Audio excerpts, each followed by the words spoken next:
about bail now. Today, the bail application of two men accused of the murder of farm manager Brendan Horner continued in Senekal. It's now been postponed until Thursday. It certainly seems like it's becoming something of a mini trial. We've also seen Angelo Grizzi denied bail. He's now in ICU in hospital. We've seen a lot of criminal corruption arrests, and most of those people have got bail. So what are the rules and how is it determined? I'm joined now by defence lawyer Ulrich Roux. Good evening, Ulrich. Thanks very much for your time. It's interesting in the Senekal case, these two men, I mean, it sounds like a mini trial. It reminded me a little of the Oscar Pistorius bail hearing, where so much information came out during the bail hearing. I mean, in Senekal, they're already talking about DNA samples. What is the problem with it becoming a mini trial? Hi, good evening, Sally. Thank you for having me. So it's not seen as a mini trial at all. I think what everyone must remember is that there's an onus on the applicants, in this instance the two accused or suspects who are being accused of having committed this murder, to show that it's in the interest of justice for them to be released on bail. That means that the merits of the matter comes into place. In other words, how strong is the state's case against the two accused? What evidence do they have? What is the likelihood of them being convicted of the offence that they're being charged with? And these are all factors which the presiding officer, the magistrate in this instance, must consider when determining whether they should be released on bail or not. A charge of murder falls under Schedule 5 of the Criminal Procedure Act.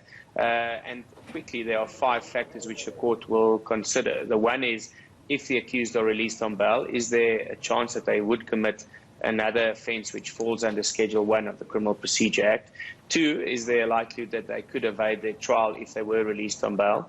3, is there a chance that they would interfere with the criminal justice system, including the bail system? So in other words, interfering with witnesses, tampering with evidence, for instance. 4, will they jeopardize the functioning of the criminal justice system? Is there a likelihood that they could intimidate investigating officers, get rid of certain evidence, intimidate witnesses? And then 5, could it lead to public unrest and public outcry if they were released on bail? So those quickly are the factors which the court will need to consider, and the court needs to go into the evidence in possession of the state in order to make that decision.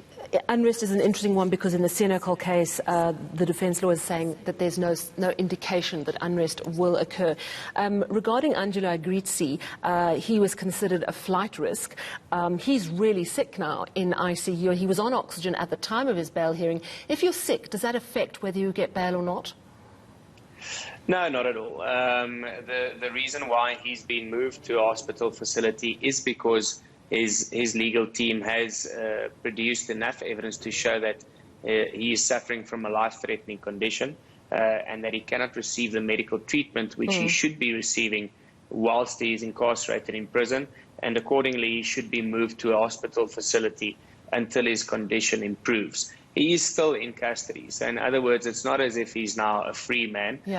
He is under the control of the South African Police Services and under the control of the South African Department of Correctional Services whilst he is in hospital until a court deems him to be a person who is fit to be released on bail. I have to ask you about another case. It's in court today. It's the woman in Orange Farm accused of killing 2 children in September. She was out on bail at the time because the toxicology reports had not come back on another child murder case, a child found murdered in her home. Obviously, she's innocent until proven guilty, but if she is ultimately found guilty, surely this calls into question how our bail system works and where it fails us. Well, remember that the factors which are named now are to be considered by a court when deciding whether a person should be released on bail. Having said that, it must be considered against the constitutional right of a person to which a person has to liberty and to freedom. So only if those 5 questions are asked, flight risk, interfering with witnesses, is there a chance that a person will commit another crime? If that is answered in the positive, yes, then a person should be refused bail. But if not, then that person should be granted bail because, as you correctly pointed out, a person is, the old cliche rings true of a person is innocent until proven guilty. That is the stance adopted by our courts when determining whether a person should be released on bail or not. Having said that, if a person has been convicted of previous similar offences, or a person is out on bail on a similar offence in another case and is now being accused of a similar offence, then that will weigh heavily against that person and will most likely lead to that person being refused bail should they apply for bail.